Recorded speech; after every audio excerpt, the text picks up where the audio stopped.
আসসালামু আলাইকুম everyone, welcome back to my channel. আশা করি সকলে ভালো আছেন। কচুর ফুল এভাবে রান্না করলে একতলা ভাত নিমিশেই শেষ হয়ে যাবে, মাছ মাংস কিছুই লাগবে না। তো যারা কচুর ফুল খেতে ভালোবাসেন কিন্তু একদমই রান্না করতে পারেন না, তাদের জন্য আমি আজকে সহজ উপায়ে এই রেসিপিটা দেখানোর চেষ্টা করব। ঠিক কি করে আমি এই মজার কচুর ফুল রেসিপিটা রান্না করেছি সেটি জানতে হলে পুরো ভিডিওটি না টেনে দেখতে হবে।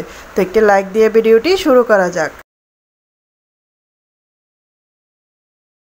একটা ছুরি দিয়ে প্রথমে আমি দুই ভাগ করে কচুর ফুলটাকে এভাবে কেটে নিয়েছি। উপরের অংশটার ভেতরে এ ধরনের একটা ফুল থেকে থাকে, এই ফুলটা বিষাক্ত হয়ে থাকে, এটি ফেলে দিতে হবে। এটি ফেলে দিয়ে দুই ভাগে হাত দিয়ে টুকরো টুকরো করে এভাবে কেটে নিতে পারেন। আমি আরেকটা ফুল কেটে দেখাচ্ছি। এই যে মাঝখানের এই ফুলটাকে ফেলে দিবেন, তারপর দুই ভাগে হাতে কেটে নেবেন।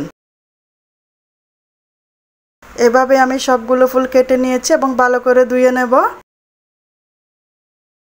এখানে আমি কড়াইতে গরম পানি দিয়ে দিয়েছি 1 থেকে 2 কাপ পরিমাণ। তেজপাতা দিয়ে দিয়েছি 2টা, রসুন কুচি এবং আদা কুচি দিয়েছি। আপনারা চাইলে রসুন বাটা এবং আদা বাটাও দিতে পারেন। এখানে পেঁয়াজ কুচি দিয়েছি,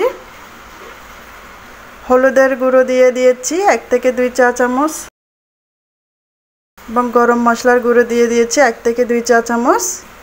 লবণ দিয়েছি 1 টেবিল চামচের মতন। গলা না ধরার জন্য এখানে আমি তেঁতুল দিয়ে দিয়েছি অল্প করে। যেহেতু এটা গরম পানি সেজন্য এখন আর সিদ্ধ করতে হবে না। আমি ধুয়ে রাখা কচুর ফুল কুচিগুলো এখানে দিয়ে দিয়েছি। ভালো করে গরম পানি আর মশলার সাথে নেড়ে চেড়ে দিয়েছি। এখানে আমি কাঁচামরিচ ফালি করে উপরে দিয়ে দিয়েছি এবং ঢাকা দিয়ে রেখে মিডিয়াম লো আছে 10-15 মিনিট অপেক্ষা করেছি। 10-15 মিনিটের মধ্যে দেখেন মোটামুটি কচুর ফুলগুলো অনেকটাই কমে গেছে পরিমাণে।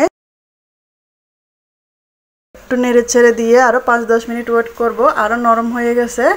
এভাবে নেড়ে চেড়ে যতক্ষণ না পর্যন্ত কচুর ফুলগুলো নরম হয়ে যাচ্ছে একদম, ততক্ষণ পর্যন্ত ছোট আছে এগুলোকে রান্না করতে হবে।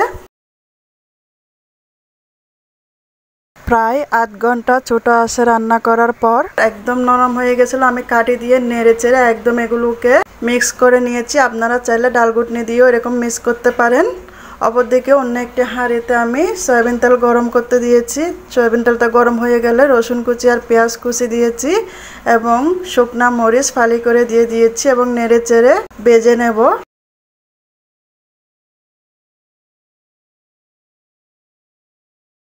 এখানে আমি চিংড়ি মাছ দিয়ে দিয়েছি কয়েকটা, এগুলো পেঁয়াজের সাথে ভালো করে ভেজে নেব।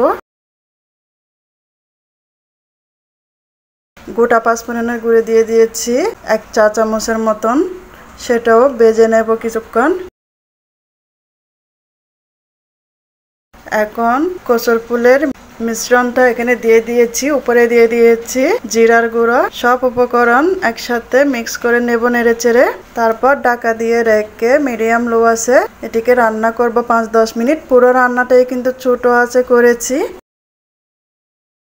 5-10 মিনিট পর আরেকটু নেড়ে ছেড়ে দিয়ে এরপর চুলা থেকে আমি রেসিপিটা নামিয়ে নেব। তৈরি হয়ে গেছে কচুর ফুলের অসাধারণ মজার এবং পুষ্টিকর রেসিপি। আয়রনের জন্য, ক্যালসিয়ামের জন্য এই কচুর ফুল রেসিপিটা খুবই উপকারী।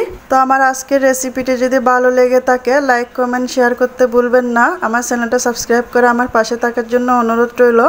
আমার নতুন ভিডিও পাওয়ার জন্য পাশে থাকা বেল আইকনটি বাজিয়ে দিয়ে যাবেন। এতক্ষণ আমার সাথে থাকার জন্য আপনাদের সবাইকে ধন্যবাদ। আল্লাহ হাফেজ।